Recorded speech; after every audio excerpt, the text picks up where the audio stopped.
Hey, welcome to my YouTube channel, Making Sense of Credit. I'm Tony Hill. I'm a personal and small business credit coach, online marketer, YouTuber. Hey, welcome to my channel. Hey, today's video is going to be about why you should pay for your FICO scores. And I know it's been some videos out there that talk about you should never pay for FICO scores, don't pay for credit scores, don't do this, don't do that when it comes for paying for scores. And this video is why you should pay for FICO scores. And look, stick with me to the end of this video.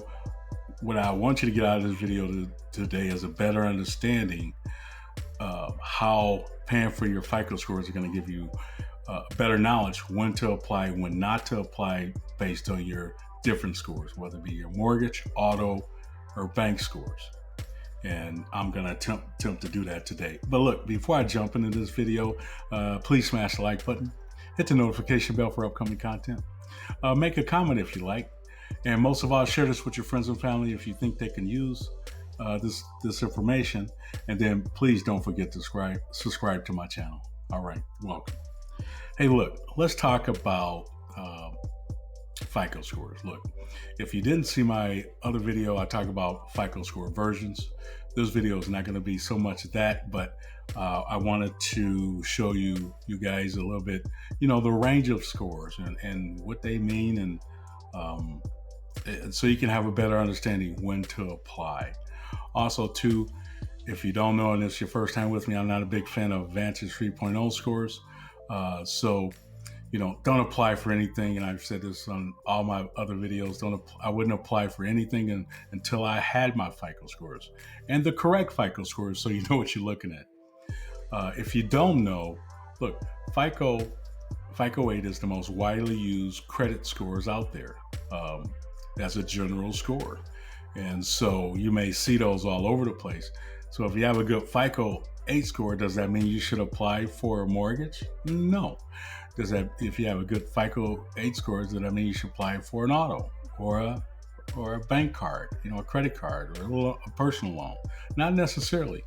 I wouldn't do any of that until I have more information. And this is an easy way to have more information so you can make a more intelligent decision. And I don't know about you guys, but I like to have as much information as I can, especially it's gonna help you not rack up so many inquiries by more than likely knowing you're gonna be approved, right?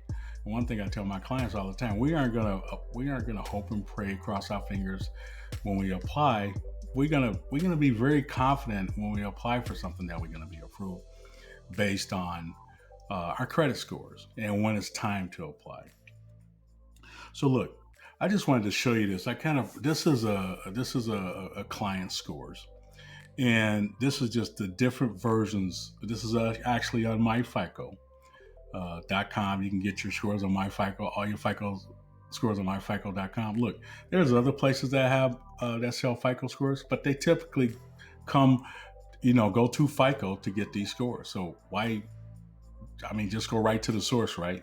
Go to myfico.com and sign up. If you don't know, I'm not affiliate. They don't pay me 1 red cent. They probably hate my guts for doing these videos, but my goal is to educate you and to share information with you that I've used and come to learn over a number of years. So look, I just wanted to show you this. So these are the different versions. So once again, most widely used score is your 8, okay? This client has a 691. Look at the mortgage difference. So you talk about basically 85 points. And of course, this is Transunion. 85 points difference between their FICO 8 score and the mortgage score. You're like, wow. And I'm sure a lot of you folks are probably surprised. Now, I should say that this client doesn't have a ton of credit, have 3 or 4 trade lines, and newer credit. And I think the spread is because of the fact that they don't have a lot of trade lines. So that's why, look, you'll never figure out algorithm-wise why it's such a big spread. But I'm very confident to say that because they have very thin file, that might be most of the reason. But look at the auto scores from the FICO 8 score, and and that's a FICO 8 auto version, and then which is the FICO 8. So you can have a FICO 8 version and a FICO 8 auto version, two different FICO scores, right? And then look at the FICO 4, the score difference, and look at the credit card score difference. FICO 8, and then actually bank card score is different than the FICO 8 score. Okay, and I know it may sound confusing, but it's not that confusing. Just follow me here. So look at the bank card score 4. Look at that score versus here. And once again, you can't really try to figure out why the score is so low, other than the fact that there could be many factors. But when you apply, you may say, "Wow, I got turned down. I got a 691.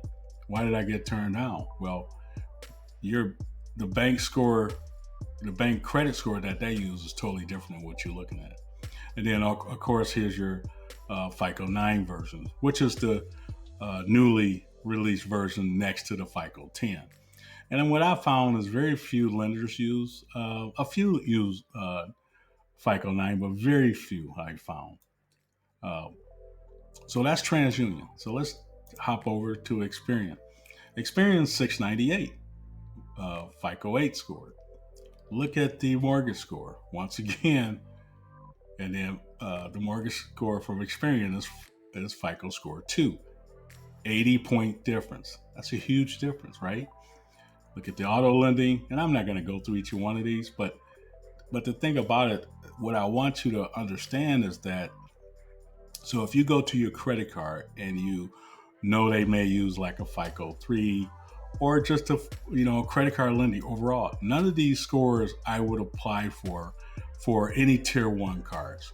Because you overconfident because you have a FICO 8 score of a 698, you think, oh man, I can get that Discover, I can get that American Express Blue Card. Some of the lower tier credit cards, dealing with American Express and dealing with Discover, but these kind of gonna fall into the tier 3, 4 cards, right? The Capital One, the Credit One, and some of the others, even the Secure card. Same thing with the FICO 9. So what happens is, now if you're a person that has a thin file, you may have a good score here, but you aren't ready to go for those top tier, especially not. I'll see people, they'll have a really good, FICO 8 score, I have a 725 or something. It's like, well, I'm gonna apply for Chase. I said, well, have you checked your FICO bank score? They go, well, no. And then they come to find out those scores are 100 points off. So that's why it's very important that you understand the difference. So let's pop over here to Equifax. Equifax 671, FICO 8. I think, and basically, and I've looked at hundreds of reports, and I think it seems to me like Equifax is closer than a lot of the other, a lot closer than the other two, especially with thinner files. You see the difference here is not as widespread as the other two. I won't try to do the math, even though I'm good at math. But go down here and you look at all those scores. You see these scores are a lot closer than the other ones, because some of those scores are almost off by 80 to in some cases the one 120 points, right, or 100 plus points. So I think Equifax is a lot closer in the scores, but still, go to bank card. If a bank uses a 660, a bank card score 5, you might be in good shape. But if they use a bank card score 8, then that's a whole different story. So, and I would try to research, on some of the cards or whatever that you're using, try to figure out what version they are. And I know it's kind of tough sometimes to figure that out, but I assure you, a lot of times, once you get that loan and they give you the copy of the bureau that they pull, it'll show you which version of this that they pull. And also too, let me just throw this in there. Not all FICO versions are on here. So, just wanted to make that clear.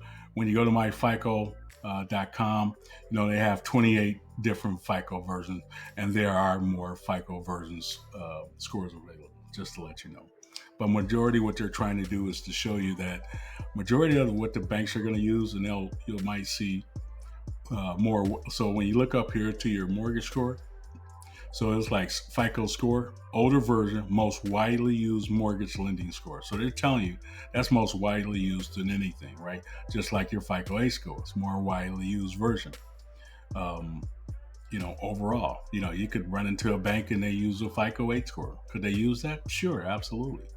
But once again, you want to make sure everything's kind of on par. You could get lucky if they use a FICO 8 score versus the bank card score. But a lot of times I've seen in my experience in my many, many years that they typically going to use a bank score, an auto score, and a mortgage score.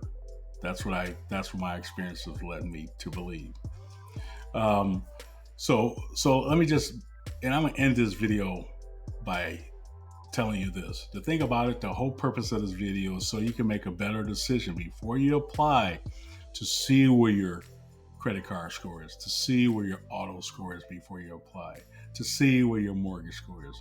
So let's take mortgages for a second, and I'll end this video after this. So let's say you were ready for a mortgage. You had a 671, right? 691, 698. And if you don't know, mortgage companies throw out the high, the low, and they keep the middle. So we throw out the 698. We throw out the low, the 671. So your middle score in this scenario will be a 691, right? Right, but wrong. Because what happens is, let's go to your FICO score, your mortgage FICO score. So here, your commonly used mortgage lending, once again, FICO 2, Experian, most widely used mortgage lending score, 618. Middle score, Transunion score, FICO score 4, older version, most widely used mortgage score. FICO score, which is different than Experian score, right? 606. Equifax, most commonly used mortgage lending, score 5, most widely used mortgage lending, 645. So you got 645, 606, 618. Throw out the 645, throw out the 606. Here's your middle score, 618. What was your middle score for your FICO A score? 691, right? Huge difference. So what I want you to get out of this video, folks, is that make sure you understand that the scores that the lenders are using could be different than what you're looking at with your FICO 8. And you guys know I'm a big fan of Experian, which, most of you guys probably have a free account with and you sign up with. Those scores are FICO 8, once again, most widely used scores. But before you apply for anything, I would say it's probably a good idea, before you waste the inquiry, to whether you need it once. And sometimes maybe you only need it once, just before you apply, without having signing up for month to month. Not necessarily, but before I would apply for anything, I would go to myfico.com and see where my actual score version, my FICO score version for whatever I was applying for, whether it's mortgage, whether it's auto, or whether it's a bank credit card score. So that's what I would do. And look, I hopefully you got something out of this. Hopefully you'll understand that it's probably a good idea, not to apply for anything, and make sure your scores are on par before you apply for something. And then also research what you're applying for. Try to get it. Typically, look, if you had a credit, if you go into a credit union, you want to get a credit card, you can call the lender and call the credit union and say, hey, what's your average score that you're using? They say, like, well, we have a different matrix, blah blah blah, but our minimum score is about a 650 or a 665, whatever the case may be.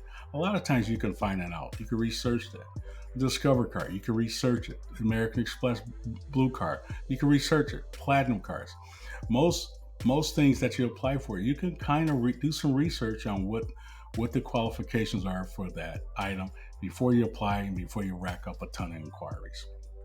Hey, look, now that you know a little bit about uh, different FICO score versions, when you should apply, and when you shouldn't apply, please check out my other videos. And then, look, I am going to be doing more on this on FICO. I got another one coming up on utilization, so hang out with me. I'm going to bring another video to you. Hey, we still in the midst of the coronavirus. Please be safe, stay back, wear a mask. Until next time, folks, Tony Hill, Making Sense of Credit. Peace.